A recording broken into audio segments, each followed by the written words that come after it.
Hey guys, this is Mamta. Welcome back to my channel. So आज म तपाईहरुलाई के eyeshadow do's and don't देखाउँदै छु। मेरो सबै do's साइड चाहिँ राइट साइडमा छ र don't चाहिँ लेफ्ट साइडमा। यदि तपाईहरु कुनै पनि मैले भनेको don't साइडको कुराहरु फलो गर्दै हुनुहुन्छ भने अनि तपाईहरु एकदमै खुसी हुनुहुन्छ, प्राउड फिल गर्दै हुनुहुन्छ भने keep doing that. If you are happy then everyone is happy. र यदि तपाईहरुलाई ब्लेन्डिङहरुसँग प्रब्लम छ, कुन ब्रश कतिखेर युज गर्ने एकदम प्रब्लम छ भने don't worry, I'm here. So let's get started. सबभन्दा पहिला म डु साइडबाट स्टार्ट गर्छु। डु साइडमा हामीले चाहिँ फर्स्टमा आँखामा जहिले पनि पहिला प्राइमर लगाउनु पर्छ। आई प्राइमरै हुनुपर्छ भन्ने छैन। You can use the concealer. मैले जहिले पनि कन्सिलर युज गर्छु। मैले चाहिँ आज चाहिँ मेबलिनको instant age rewind concealer use गरेको छु। त्यसपछि राम्रोसँग ब्लेन्ड गर्छु। यदि तपाईहरुसँग ब्लेन्डिङ स्पोन्ज छ भने स्पोन्जले ब्लेन्ड गर्दा पनि हुन्छ, ब्रशले ब्लेन्ड गर्दा पनि हुन्छ। अनि त्यसपछि राम्रोसँग सेट गर्ने। सेट गर्दाखेरि लुज पाउडर युज गर्ने हुन्छ र कम्प्याक्ट पाउडर युज गर्ने हुन्छ है। सो अब चाहिँ मेरो डोन साइडमा चाहिँ म मेरो आँखाबाट प्राइम पनि गर्दिनँ, के पनि गर्दिनँ। डाइरेक्ट म मेरो एकदमै डेन्सली प्याक ब्रस लिन्छु। त्यसपछि एकदमै डार्क कलर लिन्छु, जसले गर्दा चाहिँ मलाई ब्लेन्डिङ गर्न एकदमै गाह्रो हुन्छ अनि हार्स पनि देखिन्छ है। तर म मेरो ड्यू साइडमा चाहिँ एकदमै लाइट ट्रान्जिसन कलरबाट स्टार्ट गर्छु अनि एकदमै फ्लपी ब्रस लिन्छु, जसले गर्दा चाहिँ मलाई ब्लेन्डिङ एकदम सजिलो हुन्छ। र म कलर लिँदाखेरि चाहिँ एकदमै थोरै मात्रामा कलर लिन्छु अनि यदि धेरै भइगयो भने म त यसरी झारेर मात्रै लिन्छु र त्यसपछि गोलो गोलो गर्दै अगाडि पछाडि गर्दै ब्लेन्ड गर्छु।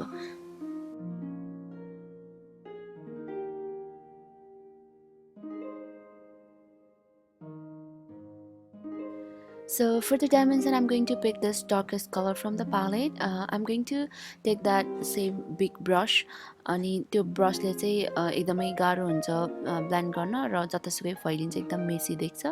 But for the due side मैले चाहिँ एकदमै पोइन्टेड प्रिसाइज ब्रस लिएको छु, जसले गर्दा चाहिँ हामीलाई एकदम राम्रोसँग ब्लेन्ड गर्छ अनि एकदमै थोरै मात्रामा लिने कलर अनि त्यसपछि चाहिँ राम्रोसँग बिस्तारै बिस्तारै ब्लेन्ड गर्दै जाने।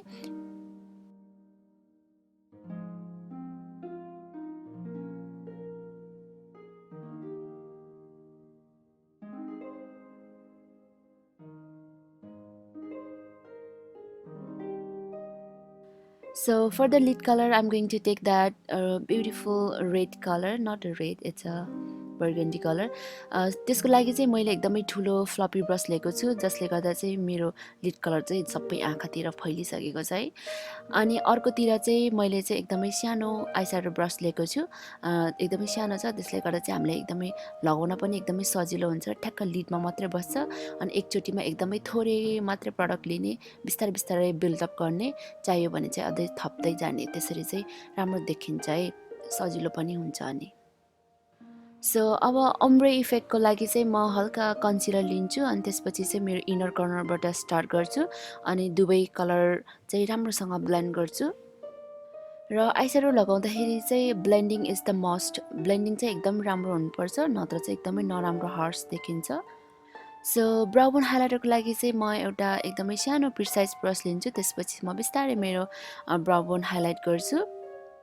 सो अब मेरो डोन साइडको ब्राउन हाइलाइटको लागि चाहिँ म एउटा ब्लेन्डिङ ब्रस लिँदैछु, जसले गर्दा चाहिँ मेरो ब्राउन हाइलाइट सबै लिड कलरसम्म आइपुगेको छ। सो लोयर ल्यास लाइनको लागि पनि एकदमै डार्क कलरले स्टार्ट नगर्ने अनि डार्क कलर एकदमै धेरै नलगाउने, एकदमै तल तल ड्र्याग गर्दै लैजाने होइन कि। त्यस्तो गऱ्यो भने चाहिँ एकदमै अनिदो देखिन्छ, 2-3 वर्षसम्म नसुन्दै जस्तै देखिन्छ। जहिले पनि एकदमै ट्रान्जिसन कलर युज गर्ने पहिला अनि डार्क कलर युज गर्ने, आफूलाई कस्तो मनपर्छ त्यसरी युज गर्ने अनि राम्रोसँग ब्लेन्ड गऱ्यो भने चाहिँ राम्रो देखिन्छ है। सो आजको लागि यति नै। आई होप मैले तपाईहरुको आइस्याडोको बारेमा केही कन्फ्युजनहरु केही हदसम्म क्लियर गर्न सके होला।